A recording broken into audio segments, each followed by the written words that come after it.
네, 안녕하세요. 이제 세 번째 강의를 맡게 될 정정우라고 합니다.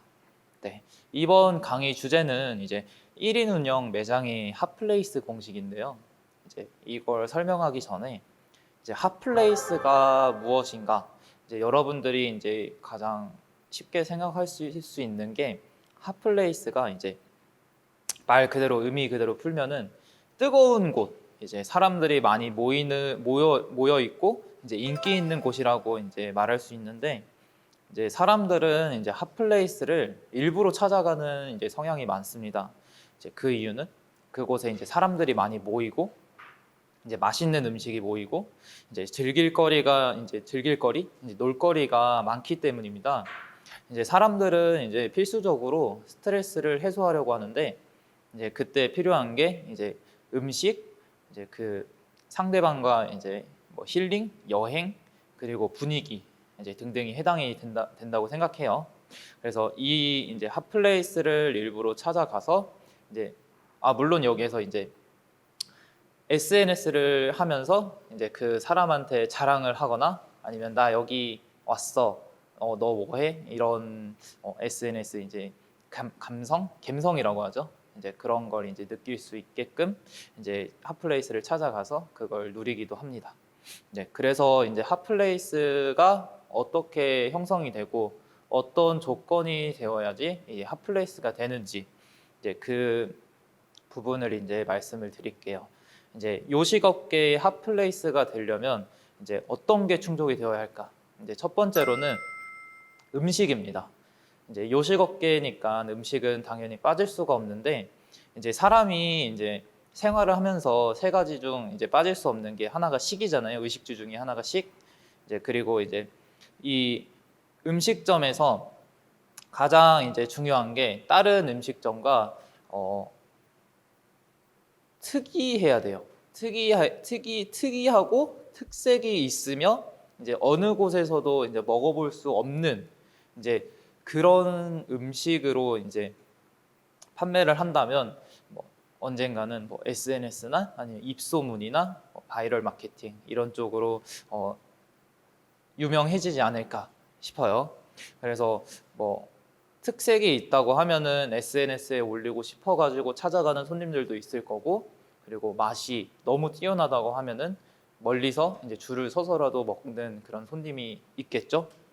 이제 두 번째로는 지역. 이제 핫플레이스로 자리 잡기 위해서는 그 지역의 관광지 아니면 포토존, 여행지, 축제, 뭐 문화 뭐 등이 이제 필수 요소가 될 거예요. 그리고 해당 지역을 이제 대표하는 포토존, 뭐 예를 들면 뭐 전주의 뭐 벽화마을, 뭐 이런 이제 뭐 포토존이 있거나 아니면 관광지가 있거나 아니면 언제 어디서든 이제 찾아가기 쉬운 위치에 존재하고 있거나 뭐 이런 요소들이 이제 충족이 되어야지 사람들이 방문을 하고 그 방문 지역에 이제 유명해지면서 그 지역이 이제 핫플레이스가 된다고 생각합니다. 그리고 세 번째로는 분위기. 이제 음식의 뭐 맛도 중요하고 지역도 중요하지만 그 분위기도 이제 무시할 수가 없는데, 저도 이제 자영업을 해봤고 그리고 음식점뿐만 아니라 카페도 구상 중에 있어요. 그래서 이제 여기서 이제 분위기는 남성분들께는 죄송해요. 그 여성분들이 좋아할 만한 분위기예요. 그 데이트를 하거나 카페를 가거나 이제 분위기가 좋은 곳을 가는 건 대부분 여성분들의 비율이 훨씬 높습니다. 그래가지고 여성분들의 취향만 조금 확고히 저격을 한다고 하면은 뭐 커플 여행을 가게 되면 뭐 남성분들은 뭐 자연스럽게 따라오게 되어 있어가지고 그 분위기만으로도 이제 고객들은 이제 멀리서 찾아오기도 하고, 그리고 뭐 만족을 한다고 하면은 뭐 거기에서 그치는 게 아니라 입소문까지도 하고 뭐 SNS에 올려서 자랑도 하고 바이럴 마케팅도 충분히 이루어질 수 있다고 생각해요. 이제 가장 이제 요식업계에서 가장 기본적인 세 가지를 말씀을 드렸는데, 이제 한 가지 말씀을 드리고 싶은 건 요식업으로 인한 핫플레이스가 이제 형성이 될 수도 아니면 의류로 뭐 핫플레이스가 될 수도 있고, 아니면 그 지역으로 인한 뭐그 공간 자체 아니면 다른 직업으로 인한 그런 핫플레이스가 뭐 형성이 될 수도 있어요. 근데 이는 뭐 어느 곳이 핫플레이스가 된다면 뭐 음식점만 아니라 다른 곳도 그 된다면 음식은 항상 따라가게 되어 있어가지고 그거를 조금 더 빠르게 캐치할 수 있는 그런 사람이 된다고 하면은 그 지역에 좀 더 빠르게 진입을 해가지고 그 핫플레이스에 어떻게 보면은 주인이 될 수도 있지 않을까 싶어요. 그래서 다른 것에도 이제 눈을 돌려 이제 넓게 보는 것도 좋을 것 같습니다. 네. 그리고 다음으로 이제 매장 계산법을 설명을 해드릴 건데 어떻게 보면 가장 쉬운 방법은 총 매출 빼기 사용 금액을 하는 방법이 가장 쉽습니다. 뭐 이거는 세부적인 내용이 들어가 있지는 않지만 뭐 만약에 이제 매출이 3천만 원인데 가게를 운영하면서 사용한 금액이 만약에 뭐 2,500만 원이다. 그러면 순이익은 500만 원이 되겠죠. 그냥 내가 매출 대비 다 사용한 거 뺀 금액이 500만 원이 돼. 이렇게 하면 엄청 쉽겠죠? 그리고 뭐 가게를 새로 오픈하고 뭐 투자를 하고 그리고 투자를 했으면 내가 이 투자 금액도 있을 거고 이 투자 금액이 적은 금액은 아니잖아요. 그리고 내가 이 투자를 했다고 하면은 어느 정도를 벌어야지 내가 손익분기점을 찍을 수 있는가? 이제 그 부분이 가장 궁금해 하실 거예요. 손익분기점이 뭐냐라고 말씀을 하시면 총 매출액과 총 비용이 일치하는 지점이에요. 그리고 이 지점을 넘기는 순간 이제 이익이 발생을 하는 시점이죠. 이제 여기에서 손익분기점 계산하는 방법을 한번 설명을 드릴게요. 여기 사진을 보시면 그 P는 손익분기점이라고 하고 그리고 S는 고정비, 뭐 고정비에는 인건비, 관리비, 임대료, 감가상각비 이런 게 포함이 되겠죠. 그리고 G는 변동비, 뭐 식자재비, 뭐 겨울에는 뭐 야채가 비싸지고 여름에도 야채가 비싸지고 겨울에는 결빙이 돼가지고 겨울에는 이제 야채가 얼어가지고 비싸지는 편이고요. 이제 여름에는 폭염으로 야채를 재배를 할 수 없어가지고 비싸지는 편이에요. 그래서 뭐 야채도 비싸지고 뭐 배달료도 있고 포장용기, 부가세, 뭐 카드 수수료 막 엄청 많습니다. 변동비가 그 안에 다 포함이 되고 그리고 K를 총 매출액이라고 표현을 할게요. 그리고 K를 총 매출액 그리고 공식법을 하면은 이제 손익분기점은 S 나누기 이제 가로 열고 1 빼기 가로 또 열시고 이제 변동비 나누기 총 매출액입니다. 이제 괄호가 두 개가 있으면 그 안에 있는 괄호부터 푸시는 건 기본적으로 아시겠죠? 그래서 G 이제 나누기 K부터 하시면 되는데 그냥 예상 가격으로 한번 뽑아 볼게요. 고정비를 먼저 제가 한번 뽑아 볼게요. 인건비를 대략 300만 원으로 뽑고 그리고 임대료 200만 원 그리고 뭐 관리비 뭐 다른 전기세, 인터넷, 수도, 뭐 보안, 방역 등등 다 포함 150 하고 그렇게 해버리면 인건비 같은 경우에는 300만 원이 돼버리고 임대료 200만 원 그러면 감가상각비 그러면 총 합쳐가지고 500만 원이 되겠죠. 그리고 여기에서 고정비에서 감가상각비가 포함이 되어 있는데 감가상각비 같은 경우에는 권리금을 생각을 할 수 있는데 여기서 권리금에 대해서 잠깐 설명을 해드릴게요. 그 권리금은 총 세 가지로 구분이 돼요. 그리고 첫 번째는 시설권리금. 시설권리금은 임차인이 상가 점포의 시설에 비용을 들여 가치를 올려받았을 때 받을 수 있는 금액이에요. 이제 여기에는 뭐 인테리어, 집기, 비품 뭐 이런 게 해당이 되겠죠. 그리고 두 번째는 영업권리금. 영업권리금은 전 임차인의 노력과 운영 시 매출에 따라 형성된 금액을 말씀드려요. 뭐 한마디로 장사가 잘 되는 곳은 권리금도 비싸다라고 생각하시면 됩니다. 뭐 당연한 말이지만 뭐 누구나 장사를 잘하고 싶고 대박이 나고 싶어 하잖아요. 뭐 새로 차리는 것보다 기존에 있는 매장을 구매를 하는 경우가 있는데, 여기서 이제 장사가 잘 되고 매출이 높은 곳은 권리금이 뭐 높게 책정을 해가지고 부르는 경우도 있습니다. 그리고 세 번째로는 바닥 권리금. 뭐 여기는 매출이 잘 나지는 않는데 이 자리가 너무 좋아요. 그러면 여기에서 이제 바닥 권리금을 제시를 할 수가 있는 거죠. 그리고 또 다른 예시로는 이제 핫플레이스의 예시가 이제 여기에서 포함이 되는데, 만약에 뭐 예전에는 이제 핫플레이스가 어디였냐 하면은 강남, 홍대, 가로수길 이런 지역을 이제 말씀을 드렸었는데, 지금의 핫플레이스는 어디냐 하면은 물레동, 잠실동, 익선동 이렇게 이제 새로 떠오르는 이제 핫플레이스가 따로 있어요. 그래서 즉 바닥 권리금은 이제 자릿세라고 생각하시면 편합니다. 뭐 이렇듯 이제 권리금에도 종류가 있지만, 이제 보통 권리금을 받을 때 통합하여 이제 받는 경우가 이제 많아요. 뭐 잠깐 딴 길로 샜는데, 다시 계산하는 법으로 돌아오면은 이제 고정비의 총 비용이 아까 말씀드렸죠? 그 인건비 이제 300, 임대료 200, 그리고 뭐 관리비, 전기세, 인터넷, 다른 기타 등등 해서 150, 이렇게 해서 합쳐서 300, 200, 150, 650만 원이네요. 그래서 650만 원, S의 고정비는 650만 원입니다. 그리고 G, 변동비도 이제 계산을 해볼 건데, 식재료비는 그냥 예상가로 1,000만 원이라고 치고, 그리고 배달료, 이런 포장, 뭐 배달료, 포장 등등 뭐 부가세 다 해서 한 150만 원이라고 치고 하면은 변동비는 총 1,150만 원이라고 예상을 할게요.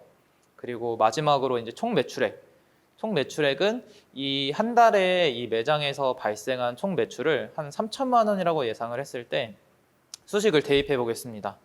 네, 손익분기점은 뭐 600만 원 나누기 1 빼기 괄호 열고 1,150만 원 나누기 3천만 원 괄호 닫고 이럽니다. 그러면 괄호 안에 있는 거 1,150만 원 나누기 3천만 원부터 계산을 하면은 0.383이 나와요. 0.383이 나오네요. 그래서 다시 수식을 하면은 가로 안에 있는 거 다시 계산할게요. 그러면 1 빼기 0.383은 0.617이 나옵니다. 그리고 마지막으로 650만 원 나누기 0.617을 계산을 하면은 1,053만 원이 나와요. 그러면 결론적으로 내가 한 달에 1,053만 원의 매출을 발생을 시키면 손익분기점이 넘게 되는 거예요. 이걸 이제 일별로 또 나누면, 만약에 내가 30일을 일한다, 20일을 일한다, 30일을 일하게 되면은 1,053 나누기 30 하면은 35만 원, 그리고 1,053 나누기 20 하면은 52만 원. 그러니까 하루 매출을 35만 원 또는 52만 원의 매출이 발생을 해야지 손익분기점을 넘을 수 있다는 점. 이렇게 알고 보면은 쉬운 계산법인데, 여러분도 이거 참고하셔서 조금 계산을 해보시고 내 가게의 좀 손익분기를 어느 정도를 매출을 내야지 이익을 볼 수 있는가 한번 계산을 해보면은 조금 어느 정도 도움이 되실 거라고 생각해요. 잠시 머리 식힐 겸 영상 한 편 보고 가시겠습니다.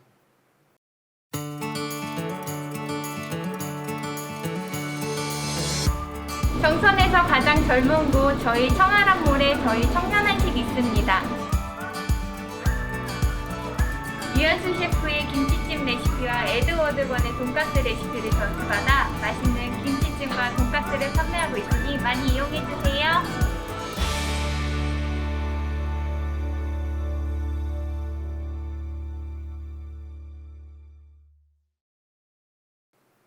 네, 그리고 1인 매장을 운영을 하시면서 조금 더 유용하거나 아니면 조금 살아남는 방법들을 이제 말씀을 드릴 건데, 첫 번째는 트렌드를 알아주셔야 돼요.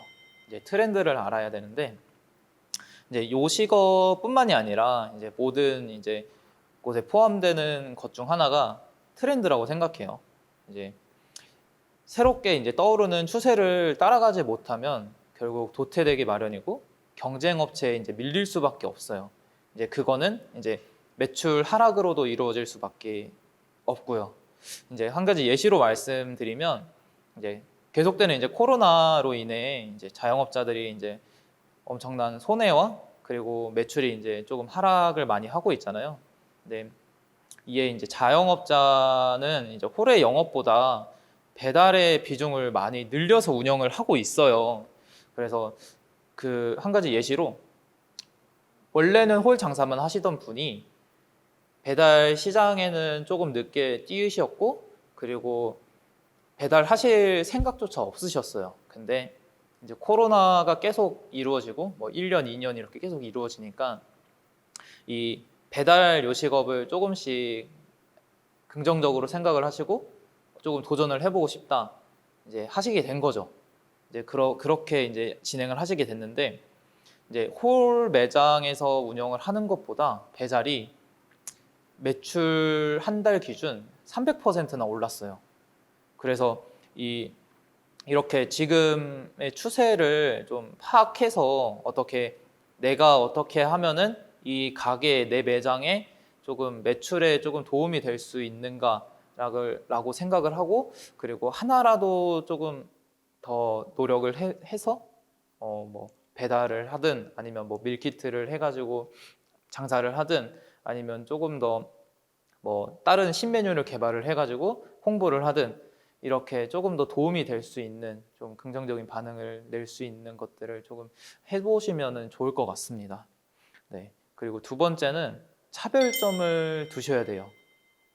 이제 한국의 요식업계는 이미 포화 상태라서 내가 판매하는 메뉴의 매장뿐만 아니라 모든 매장이 경쟁 대상이에요. 그 차별점이라는 건 어렵지 않은데 그 음식이 될 수도 있고 뭐 내가 만드는 음식 아니면 그리고 인테리어가 될 수도 있고 그리고 서비스가 될 수도 있습니다. 그리고 고객들은 항상 새롭고 예쁜 곳만 찾아가기 마련인데 그리고 이에 특색이 있으면 멀리서도 찾아와요. 그래가지고 음식의 특색을 두셔도 되고 아니면 인테리어적으로 음식이 조금 무난한데 조금은 떨어져도 괜찮아요. 하지만 분위기로 특색을 세운다. 그러면 멀리서도 찾아올 수 있습니다. 그리고 뭐 분위기, 맛 이런 건 평타로 치고 서비스도 물론 좋다. 그러면 사람들은 기존에서 이제 찾아가던 그런 곳이 아닌 이렇게 특색이 있는 곳을 멀리서도 찾아올 수 있는 그런 서비스를 해줬으면 좋을 것 같습니다.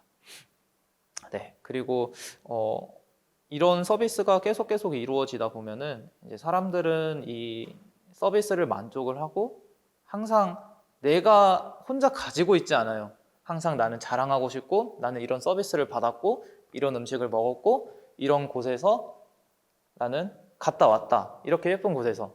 그러면 이제 사람들은 내가 갔던 장소, 내가 먹었던 곳, 내가 서비스 받은 곳 이런 곳에서 항상 소문을 냅니다. 자랑을 해요. 그러다 보면은 언젠가는 이제 핫플레이스의 자리로 매김을 받을 수 있지 않을까 싶어요. 그리고 세 번째로는 효율적인 운영을 하셔야 돼요. 네, 말씀드리면 비용 부담으로 이제 소자본 창업을 결정하는 경우가 많기 때문에 작은 크기의 매장을 운영하는 경우가 많아요. 그래서 작은 매장은 홀을 원활하게 운영하기가 솔직히 말씀드리면 어렵습니다. 그래서 이 포장이나 아니면 배달 이런 걸 이제 함께 활용하여 이제 운영하는 것도 고민해 보시면 좋을 것 같고요. 그리고 매장을 이제 운영하시면서 홀만 운영을 할지 아니면 배달 전문점으로만 운영을 할지 아니면 포장 전문점으로 운영을 할지 아니면 동시에 다 같이 운영을 할지 뭐 이와 같이 운영 전략은 요즘 이제 배달 및 포장 시장이 커지고 있는 현재는 필수적인 요소라고 생각을 해요. 그래서 내가 운영 중인 매장의 컨디션이랑 그리고 음식에 따라 어떻게 운영을 하고 어떻게 진행을 할지 조금 더 고민을 해보시는 게 저는 좋다고 생각합니다. 저도 배달 전문점으로 자영업을 한번 했었는데 한식 배달 전문점이었어요. 그때는 이제 처음 자영업을 하기도 하고 많은 게 부족하기도 했는데 일단은 뭐 저도 경력직이긴 한데 이제 홀이 없다는 게 조금 위안이 되는 한편 좀 걱정도 되기도 했어요. 배달만으로 요식업계에서 살아남을 수 있을까라는 생각도 많이 했고, 근데 이제 배달 전문점으로 이제 운영을 했는데 홀이 없는 것도 나름 장점이 되더라고요. 배달만 했는데 굉장히 바빴어요. 그리고 홀이 없다는 게 굉장히 안도가 되는 한편 조금 착잡하기도 했었어요. 뭔가 서빙을 하면서 손님분께 이 음식에 대해서 설명을 하고 좀 만족을 하셨다면 그에 대한 뭐 서비스도 드리고 뭐 질문도 받고 그런 서비스를 조금 꾸준히 이제 해왔었으니까 하고 싶기도 했었고 그런 게 조금 아쉽기도 했었는데 이 배달 전문점을 하면서 이제 배달이 아무래도 이제 1인 이제 소비 가구가 많다 보니까 이제 계속 늘고 있는 추세인데 그래도 배달이 그렇게 나쁜 것만은 아니에요. 그래서 조금 단가를 높여가지고 운영을 하시는 것도 하나의 방안이라고 생각합니다. 그래서 배달을 하고 있지 않은 이제 자영업자분들도 조금 배달도 한번 조금 넓게 생각을 하셔가지고 배달 쪽도 한번 고민을 해보시는 것도 좋을 것 같습니다. 네, 제가 오늘 지금 뭐 첫 번째로 핫플레이스가 무엇인지에 대해 말씀을 드렸고, 그리고 핫플레이스 조건, 요식업계 쪽에서는 이제 핫플레이스 조건이 뭐 첫째로 음식, 둘째로 지역, 세 번째로 분위기 이렇게 말씀을 드렸는데 이거 하나만으로 포함된 핫플레이스도 있을 거고 그리고 물론 다 포함되어 있는 핫플레이스도 있을 거예요. 그리고 여러분들이 노력해가지고 핫플레이스로 자리매김을 하실 수도 있어요. 그 음식점만의 핫플레이스로 등극을 하실 수도 있고 아니면 그 지역이 유명을 해져가지고 같이 따라가게 되는 그런 케이스도 있을 거고 그냥 뭐 여러분들이 같이 노력해가지고 그 핫플레이스를 충족해서 만드는 것도 저는 좋다고 생각합니다.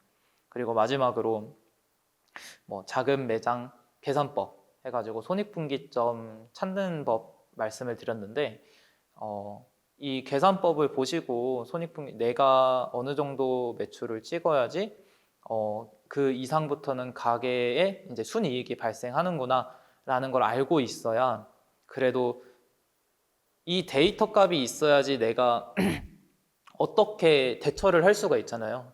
만약에 이 목표 가액이 하루에 매출 50만 원이야. 근데 이 매출액이 부진해.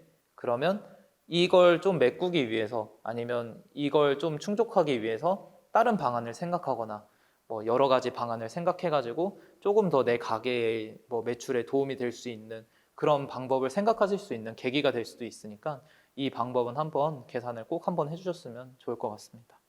그리고 마지막에서는 이제 시장에서 살아남는 법, 1인 운영 매장으로 살아남는 법인데 첫 번째는 이제 트렌드, 두 번째는 차별점, 세 번째는 이제 효율적인 운영. 이 세 가지만 고루 갖춰서 같이 생각하시고 이제 운영을 하시면 저는 충분히 핫플레이스로 이제 등극을 하시는 그런 매장을 가질 수 있다고 생각합니다. 지금 이제 코로나 시국으로 이제 많이 힘드시고 어렵겠지만 그래도 그 음식은 이제 고객분들이 이제 만족하시면서 이제 먹는 거잖아요. 그래도 힘드시겠지만 항상 정성 들여 만들었으면 좋겠고 그리고 항상 매출에 도움이 될 수 있는 방안을 생각하시면서 운영을 하셨으면 좋겠습니다. 항상 요즘에 이제 날씨도 추우니까 항상 건강하시고 항상 힘내시기 바랍니다. 정정우였습니다.